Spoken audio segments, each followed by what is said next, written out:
에스겔은 포로 시대 선지자입니다. 우리가 지금 읽고 있는 이사야보다 훨씬 후대의 선지자입니다. 오늘 수요예배 시간에 에스겔을 살피는 것은 지금이 곧 다가오는 성령 강림을 기다리는 때이기 때문입니다. 에스겔은 이미 죽음에 이르고 부패해서 뼈만 남아버린 것과 같은 이스라엘 백성들을 향해서 하나님의 구원이 이를 것이고 성령께서 오셔서 산 소망이 있을 것이라고 전하였습니다. 이제 성령 강림을 기다리고 있는 우리에게도 이런 회복과 생기와 소망이 있기를 바랍니다. 주님 오시기 전 597년에 바벨론 제국의 느부갓네살 왕이 예루살렘을 포위합니다.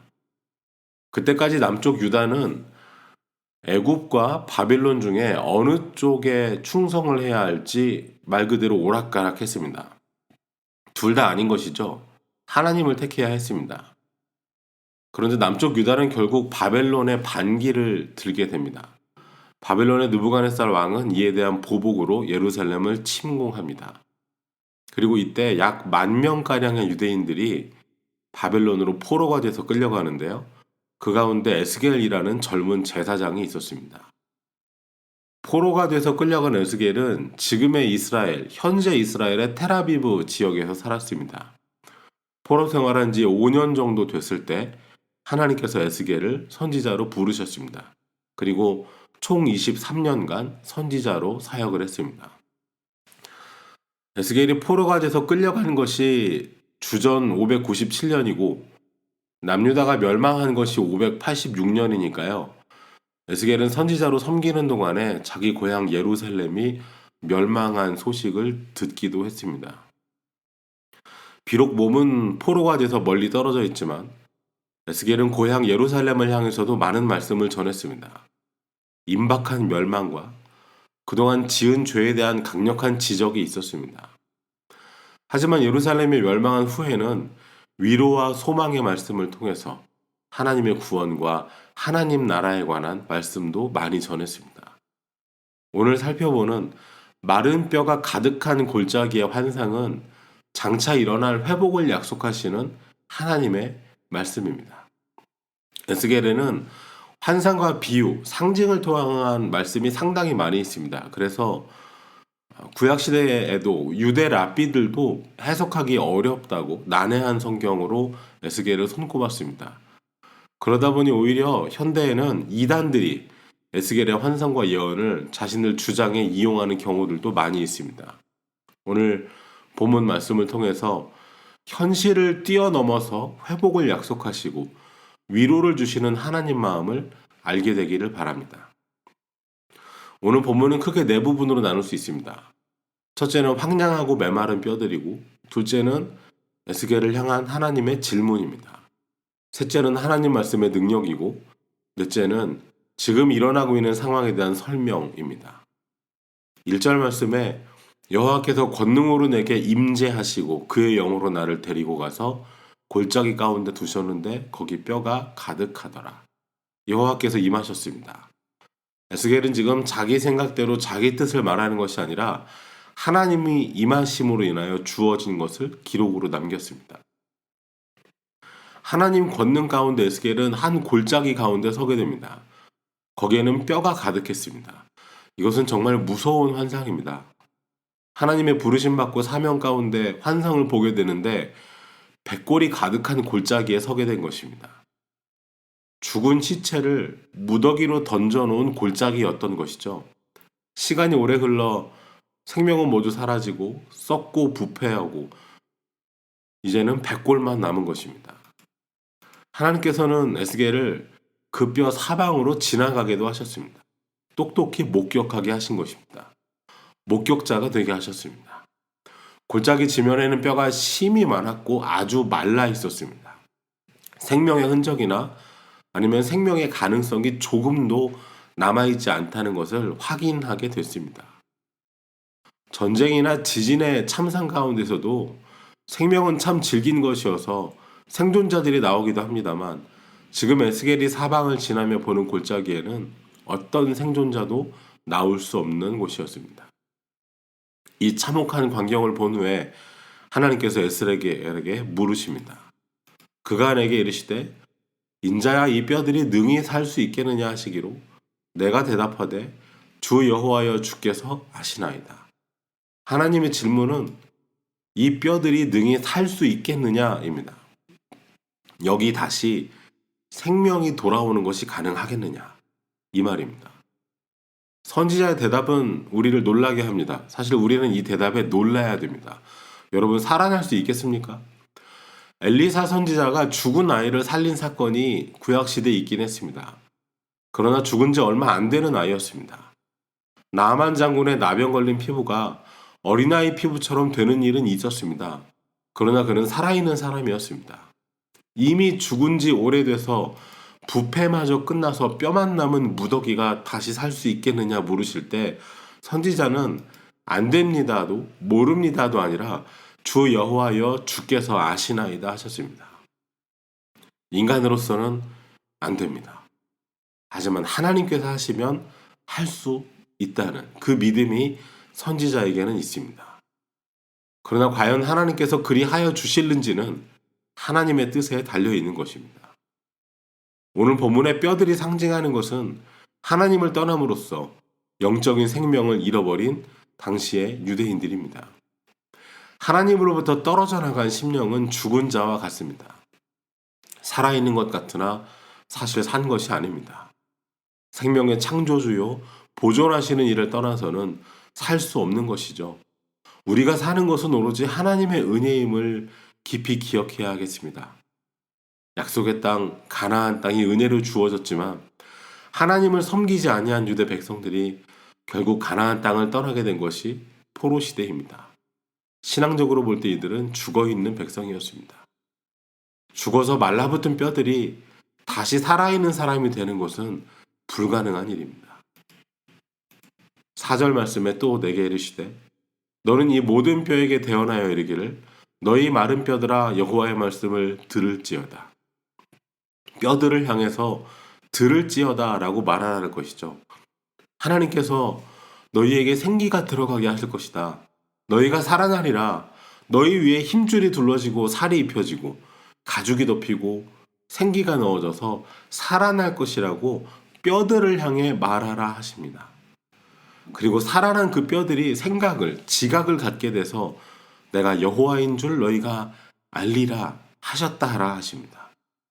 누구를, 아니 무엇을 향해서입니까? 골짜기 사방에 널브러진 뼈들을 향해서입니다. 상식적인 일이 아닙니다. 이제까지 선지자들은 산자들을 향해 말씀을 전했지 죽은 자들을 향해서 말씀을 전하지 않았습니다. 그래도 아직은 살아 숨이 붙어 있고 하나님을 거역하고 돌아서고 선지자들을 향해 돌을 던지며 박해하는 살아 숨쉬는 사람들을 향해 말씀을 전했지 말라붙은 뼈를 향해 말씀을 전하지는 않았습니다. 그래서 에스겔에게 하라고 명하시는 일은 참 무의미해 보입니다. 그러나 하나님은 생명의 주인이십니다. 아무것도 없는 그때의 말씀으로 찬송하셨습니다. 당연히 마른 뼈도 하나님 말씀으로 재창도 될 수 있습니다. 에스겔은 이 말씀을 그대로 대언하였습니다. 이 명령을 마른 뼈들을 향해 그대로 전했습니다. 7절 말씀에 이에 내가 명령을 따라 대언하니 이에 에스겔은 하나님께 묻지 않습니다. 이들이 살아날까요? 가능할까요? 의미 있는 일일까요? 묻지 않습니다. 이에 말씀을 명하시니 이에 따른 것입니다.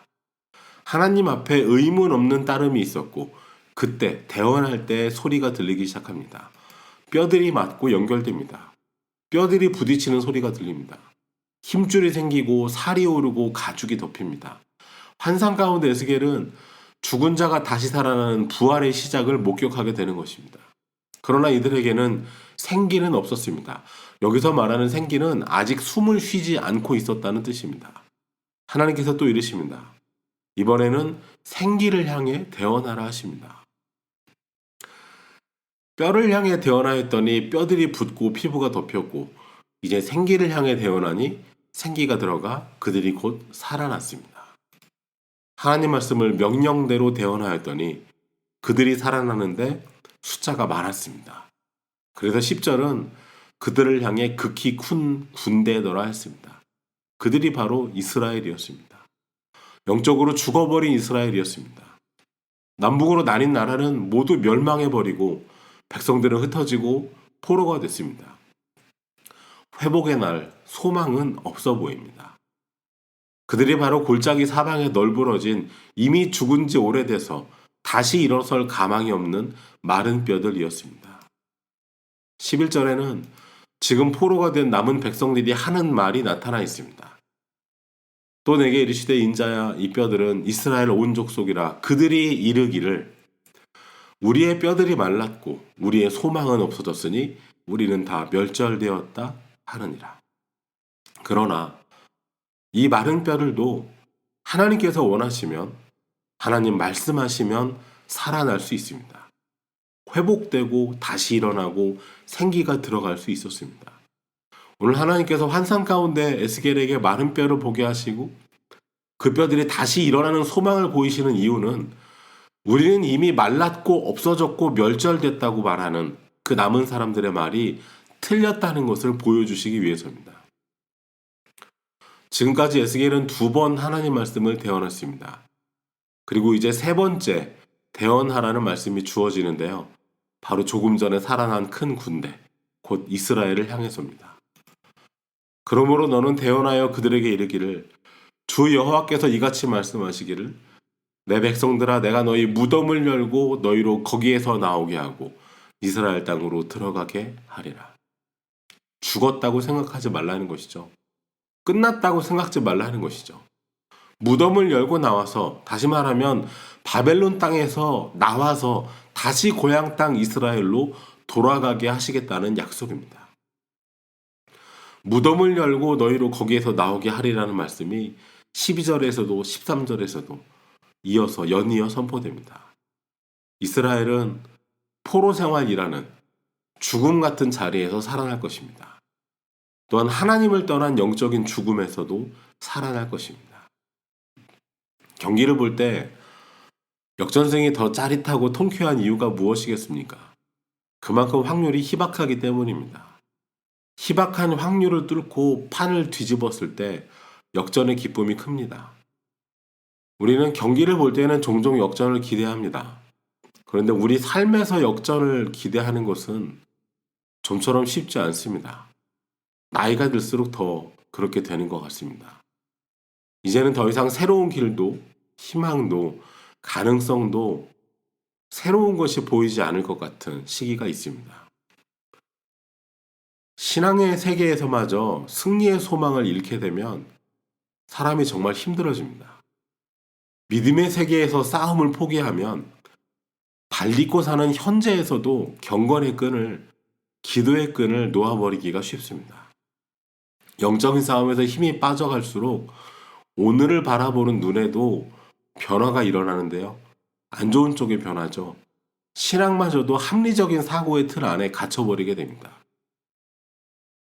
초월적인 진리를 이성의 틀 안에서만 받아들이려고 하고 하나님의 역사, 성령의 권능, 우리 안에 일어나는 역전의 기적을 기대하지 않게 되는 겁니다. 이스라엘 백성들도 그랬습니다. 스스로 말하기를 우리는 말라버렸다고, 이미 말라서 소망이 없고 다 멸절됐다고 포기했습니다. 그러나 무덤에 들어가 장례가 끝났어도 주님 말씀하시면 다시 걸어서 나옵니다. 이 말씀에서 기억하고 싶은 교훈 몇 가지는 이렇습니다. 첫째는 하나님께서 보게 하시는 현실을 직시해야 하겠습니다. 사실 에스겔이 본 풍경은 차라리 눈을 감고 싶은 마음이 드는 장면입니다. 환상 가운데 본 것이 선지자에게는 실제보다 더 리얼했을 것이라고 많은 학자들이 말을 합니다. 여러분 진짜 사람의 뼈를 보신 분 계신가요? 우리 교회는 의사 공부하는 청년들이 있어서 해부도 하고 여러 번 보았겠습니다마는 그렇지 않은 사람들이 흙더미 속에 있는 인고를 보는 일은 참 쉽지 않은 경험입니다. 한국에서는 오래전에 있었던 그 묘지들이 땅 문제가 심각하기 때문에 납골당 형태로 바꾸면서 전에 있던 묘를 다시 열고요. 관을 열어서 그 남아있는 시신의 유골을 화장하는 작업을 많이 합니다. 매장한 지 10여 년이 지났어도 열어보면 머리카락이 엄청 길어 있고요. 손톱이 끝에 마디에 붙어서 길게 자라있는 모습을 볼 수 있습니다. 그런 모습을 보면 아무리 교회 오래 섬긴 분들도 담력이 크신 분들도 며칠은 잠들기가 쉽지 않습니다.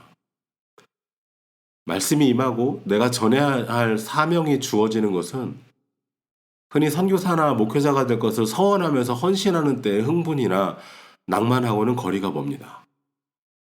우리가 신앙적인 관점에서 보아야 하는 현실은 참혹할 때가 더 많이 있습니다. 다시 덮어버리거나 눈을 돌리고 싶은 때도 많이 있을 것입니다. 그러나 하나님께서 이끄셔서 보게 하실 때 그 신앙적인 현실을 직시해야 됩니다. 나 스스로 인정하고 싶지 않은 나의 마른 뼈 같은 모습, 그 골짜기에 가득한 이미 생명력 없이 말라붙어버린 뼈처럼 되어 있는 나의 모습을 보게 하실 때 눈을 크게 뜨고 볼 수 있어야 하겠습니다. 거기서부터 회복이 시작되기 때문입니다. 둘째로는 주께서 아시나이다입니다. 마른 뼈는 살 수 없습니다. 나사로의 누이 마르다도 그랬습니다. 요한복음 11장 39절에 예수께서 가라사대 돌을 옮겨 놓으라 하시니 그 죽은 자의 누이 마르다가 하루되 주여 죽은 지가 나흘이 되었음에 벌써 냄새가 나나이다. 죽은 지 나흘만 돼도 살 가망을 갖지 못하는데 마른 뼈가 어찌 살겠습니까? 그러나 주님 말씀하시면 나사로가 걸어 나왔듯이 오늘 말씀에 무덤을 열고 거기서 나오게 하신다는 말씀 그대로 이루어질 것입니다. 그래서 우리는 하나님의 물으심 앞에 안 된다가 아니라 모른다가 아니라 주께서 아십니다라고 말해야 합니다. 시선을 돌리고 싶은 현실 앞에서 우리의 관점을 내려놓고 세상의 상식과 합리적인 조건들을 내려놓고 주님이 아십니다라며 맡길 수 있기를 바랍니다. 셋째로 진짜 생명은 성령께서 오심으로 이루어집니다. 마른 뼈가 다시 붙고 살이 붙고 피부가 덮였어도 생기가 있어 숨을 쉬게 됐어도 거기가 끝이 아니었습니다. 단지 육체로서 사람들이 살아있는 것 그것이 은혜의 끝이 아니었습니다. 하나님의 영을 부어 주십니다. 몸이 살아있는 것이 아니라 구원받은 백성이 되어야 하는 것이고 단지 회복되는 것이 아니라 성령의 충만함을 받아야 하는 것입니다. 무덤을 열고 너희로 거기서 나오게 하고 이스라엘 땅으로 들어가게 하리라. 우리는 마른 뼈 같다고 이제는 가망 없다 하는 이들에게 바벨론이 당신들의 영원한 무덤이 아니라고 거기서 나와 이스라엘로 돌아가게 될 것이라 선언하십니다. 누구도 상상 못하는 하나님의 능력입니다. 또한 내 영을 너희 속에 두신다 하셨습니다. 내가 또 내 영을 너희 속에 두어 너희가 살아나게 하고 내가 또 너희를 너희 고국 땅에 두리니 나 여호와가 이 일을 말하고 이룬 줄을 너희가 알리라. 여호와의 말씀이니라. 마른 뼈와 같았던 이들이 여호와를 알게까지 되는 것은 무덤에서 나오는 것과 같은 회복의 사건과 함께 일어날 성령 강림의 사건을 통해서입니다. 여기까지 이루어져야 마지막입니다. 그래야 끝이 납니다. 성령께서 오셔서 함께하는 그때 그 자리가 와야 합니다. 마른 뼈에서 시작해서 성령께서 내주하시는 데까지 하나님께서 일을 이루실 것입니다. 오늘 원망과 탄식 속에서 모든 소망이 사라졌다 하는 이들에게 그리고 회복을 한참 뛰어넘어 새 생명과 성령을 약속하십니다. 이제 우리는 성령 강림절을 기다리고 있습니다. 오늘 마른 뼈와 같은 우리의 현실을 새롭게 하셔서 생명 있게 하시며 우리로 살아 숨쉬게 하시며 우리 안에 이미 계셔서 역사하시는 성령님의 일하심을 날마다 경험하는 킬 한인 선교교회 성도 여러분 되시기를 바랍니다. 기도하겠습니다. 하나님 감사합니다. 오늘 우리가 서 있는 이 자리, 우리가 걷고 있는 이 길이 마른 뼈가 가득한 골짜기와 같을지라도 우리에게 이 현실을 직시할 수 있는 영적인 힘을 더하여 주시옵소서.